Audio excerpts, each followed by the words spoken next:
learning was always that thing I hated the most because I found it repulsive to learn from the books at the high school from which I was almost expelled twice.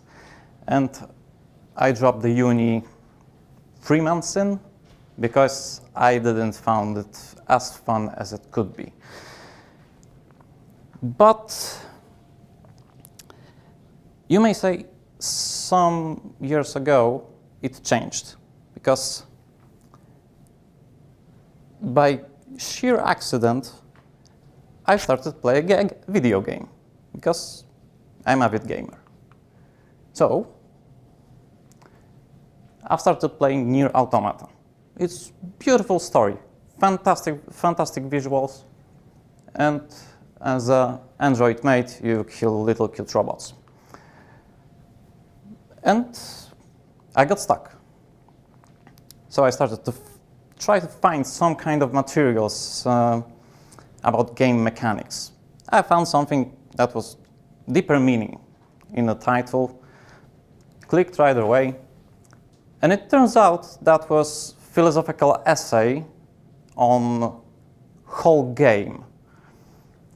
Then, when I came back to it, it suddenly became more clear that some of the characters I've met along the way was Karl Marx, Engels, Blaise Pascal, Jean-Paul Sartre, Simone de Beauvoir, and Søren Kierkegaard.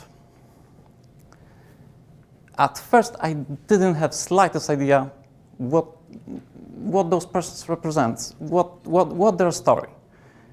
I started watching again and again, started learning about all those great minds of European philosophy, like Jean-Paul Sartre, who is one of the famous figures as it comes to existentialism, because whole game theme is basically it. Also his lover, Simone de Beauvoir, who is also a very big representative of the second wave of feminism. All of that just got me thinking that maybe there is a lot of more than just superficial layer of pure fun, right? And after some time, when I picked another title, I've started not from opening it up and start playing, but I tried to understand what exactly is going on there. So this title is also a Japanese one. Surprise, surprise. It's called Persona 5. And first thing when I came back home was what exactly persona means, because it rang some bells, but I wasn't quite sure. So I started to Google it, and after some research, it turns out that also very flashy, very action-packed game is basically psychoanalysis by Carl Jung. Because persona concept is this thing that we create characters when we talk to different people, right? We're putting the mask.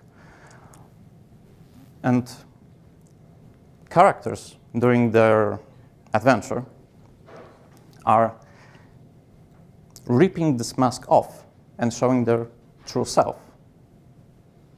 But it's not only thing that borrowed from Jung. Also, there's enemies we met along the way, and they are called shadows. And basically, in psychoanalysis by Jung, shadows are representations of our best and worst qualities. Let's have an example. When I meet a guy that is hardworking, straightforward, likes similar things like me, best friends forever, immediately, like no question asked. But if I somehow met short-tempered, cowardly, and very passive-aggressive guy, that will be good, great, no. But still, those two persons are me, right? There's also concept of the archetype. When we, as people, create some basic biases, right? Like collective unconscious, it's called. And this, you may say, experience of trying to check out something new sparked up my curiosity. So I started to look into things more than before, right? So, again, pretty monothematic, right? But still, it also came intertwined with my few other hobbies, like also music history. Like the one you see on the screen right now, it's from a series aired last year, but this character, it's somehow based on Fifth Symphony of Beethoven. So my first thing I thought that was, how? Because this is an interpretation of such a great work. And I realized that I didn't heard it for a long time, so I decided to give it a go a few times. And it also occurs to me that the whole movement called Destiny is basically the same phrase, repeated over and over again, because its most famous one, it's da da da da, right? But as you hear it, it becomes clear that this phrase is repeated once, twice, thrice, but with added instruments, added orchestrations, somehow changing the tempo, and it evolves. It grows on the listener, right? Similar intersection with music is also with one of my favorites animated series. It's called Cowboy Bebop. Last year, probably some of you may heard that it got a live adaptation from the Netflix. But also, I found it weird at first that basically noir film that taking place at Mars or Jupiter or one of its moons has just soundtrack, right? When I started thinking about it and read some analysis, it turns out that basically whole series and each episode is jazz song, right? It starts with main theme and it evolves through the whole this arrangements, changing of tempos, solos. It's great. And this journey didn't stop here.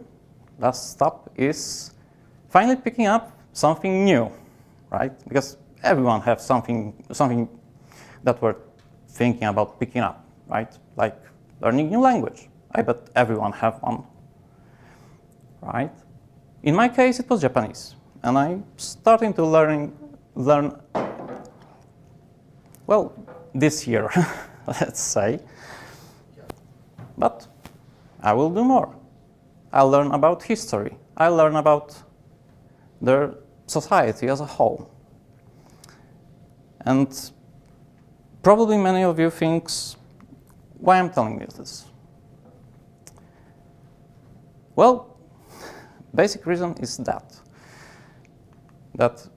once I was anti-learning for everything. I didn't want to, it was waste of time.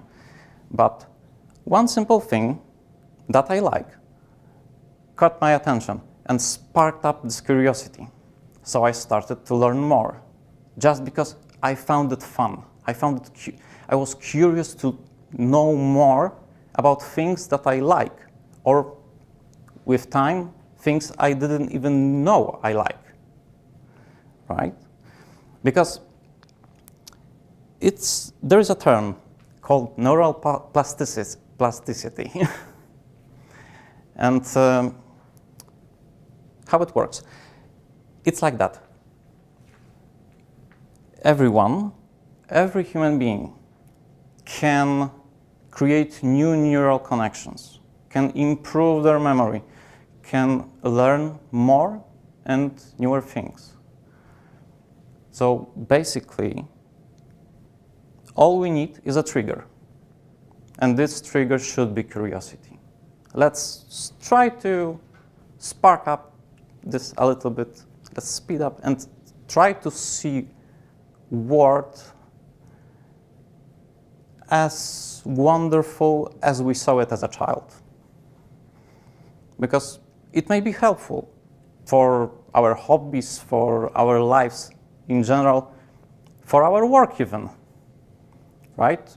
Because when we start asking questions like why, then we can try to challenge status quo. Maybe something good comes up. But this is up to you. And I want to leave one sentence with you. Just stay curious.